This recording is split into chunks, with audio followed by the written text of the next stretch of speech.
केंद्रीय गृह मंत्री के द्वारा जो है 2026 में माओवाद के खात्मे के ऐलान के बाद से ही जो है छत्तीसगढ़ के बस्तर में लगातार जो है वो एंटी नक्सल ऑपरेशन जो है वो लॉन्च किए जा रहे हैं और इसमें जो है सुरक्षा बलों को बड़ी सफलता भी मिलते आ रही है। हाल ही में जो है एक ऑपरेशन लॉन्च किया गया जिसमें जो है दो बड़े माओवादी कैडर को सुरक्षा बलों ने ढेर कर दिया। मेरे साथ जो है बस्तर आईजी सुंदर राज पी जी हैं, जो है इनसे जानते हैं सर जो ऑपरेशन कब लॉन्च किया गया था और क्या कुछ उसमें रिकवर हुआ है।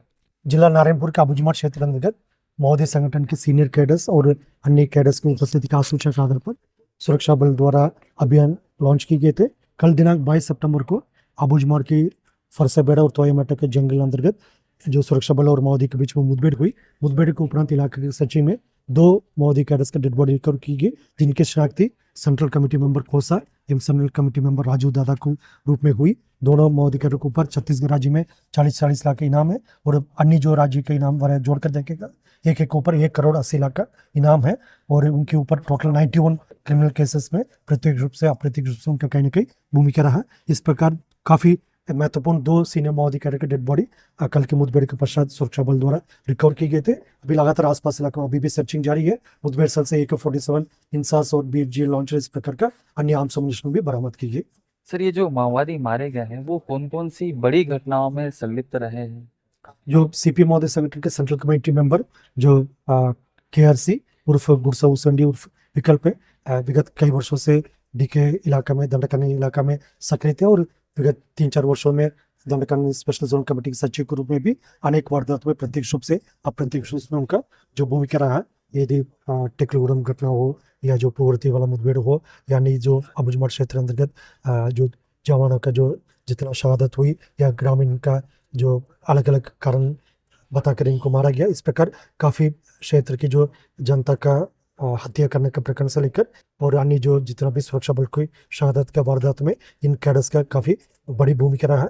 और टोटल 91 केसेस अभी तक हमने जो रिकॉर्ड में सामने लेकर आए थे और भी अन्य जो सीमावर्ती राज्य से और पड़ोसी जिला से भी हम जानकारी इकट्ठा कर रहे हैं और आंकड़ा जैसा आएगा हम स्पष्ट रूप से उनकी भूमिका के बारे में खुलासा कर पाएंगे। सर माओवादी कैडर में जो बड़े जो कैडर होते हैं इनका जो सुरक्षा लेयर है वो किस तरीके से होता है। जो पूर्व में CP महोदय संगठन के जो सेंट्रल कमेटी और पोलिट ब्यूरो मेंबर के कैडर्स का मल्टी लेयर कॉर्डन का सुरक्षा हुआ करते थे, लेकिन अभी हाल फिलहाल में जो देखा जाएगा मतलब क्योंकि महोदय संगठन के टॉप लीडरशिप द्वारा जो बाहर के नेतृत्व रहते तेलंगाना, आंध्र प्रदेश, महाराष्ट्र, अन्य राज्य से, वो स्थानीय महोदय कैडर के ह्यूमन शील्ड के रूप में हमेशा सिक्योरिटी में कॉर्डन में रखा जाता। कभी भी मुठभेड़ होते सबसे पहले जो स्थानीय माओवादी कैडर के साथ सुरक्षा बल के मुठभेड़ होते और पीछे से जो सीनियर माओवादी कैडर जंगल काट लेकर भाग जाते, लेकिन अभी वो परिस्थिति नहीं देखने को मिल रहा क्योंकि स्थानीय माओवादी कैडर इस बात को समझ लिया।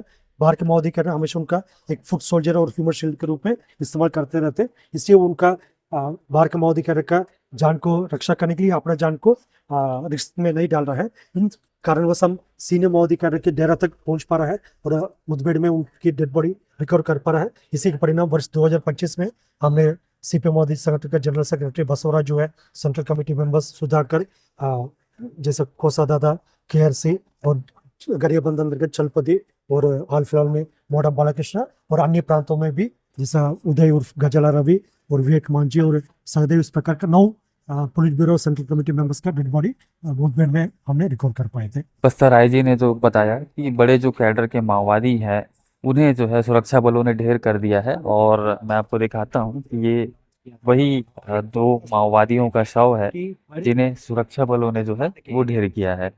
इसके अलावा जो है आपको बता दूं कि ये जो दोनों माओवादी हैं वो बड़ी घटनाओं में शामिल थे जो है और काफ़ी लंबे समय से जो है अबूझमाड़ के इलाके में सक्रिय थे और इसके साथ ही जो है इन पर जो है करोड़ों रुपए का इनाम था। इसके साथ आपको इधर दिखाता हूं मैं कि मौके से जो है सर्चिंग के दौरान जो है काफ़ी मात्रा में नक्सलियों के जो दैनिक उपयोगी सामग्री हैं वो भी बरामद हुए हैं। यहाँ पर आप देख सकते हैं डेली यूज मटेरियल जो है वो यहाँ पर सुरक्षा बलों ने जो है बरामद किया है, जिसमें साबुन है, तेल है, बिस्किट्स है, टूथब्रश है। इसके अलावा जो है ये नक्सलियों का पिट्ठू बैग है और ये कुछ मेडिसिन है। माओवादी जो है वो अपने साथ में मेडिसिन और इंजेक्शन ये सारी मेडिकल फैसिलिटी रखते हैं और जब भी वो वहाँ पर बीमार पड़ते हैं या पुलिस के साथ जब मुठभेड़ें होती है तो घायल होते हैं तो उस समय जो है ये मेडिसिन का उपयोग जो है माओवादी करते हैं। इसके साथ ही जो है ये देख पा रहे हैं आप, जो ये 5.56 mm इंसास राइफल है ये इंसास राइफल ये माओवादियों से जो है मौके से रिकवर किया गया है। इसके अलावा AK-47 है ये, हालांकि ये काफ़ी पुराना वेपन दिख रहा है और कहीं ना कहीं ये बड़ी सफलता इसलिए मानी जा रही है क्योंकि जो AK-47 है और जो राइफल जैसे है, तो ये फुल्ली ऑटोमेटिक जो वेपन्स है वो जो है बड़े कैडर के माओवादियों के पास ही होता है। और शीर्ष नेतृत्व की ये नेता जो है मारे गए हैं। इसके साथ BGL लॉन्चर है, ये BGL सेल है। इसके अलावा ये आप देख पा रहे हैं ये नक्सल साहित्य है।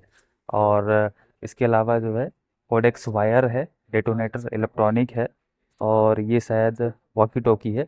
तो इस तरीके से जो है जो तमाम सामग्रियां हैं वो माओवादी संगठन से जो है वो पुलिस के जवानों ने बरामद किया है।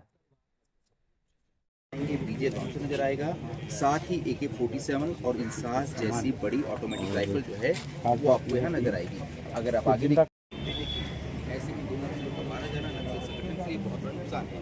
दो जो नक्सली मारे गए हैं उनके पास से कुछ हथियार मिले हैं, साथ ही कुछ सामग्री मिली है। उसे भी फोर्स ने नारायणपुर के DRG हेडक्वार्टर में सूट किया है। आप अगर देखें तो यहाँ दोनों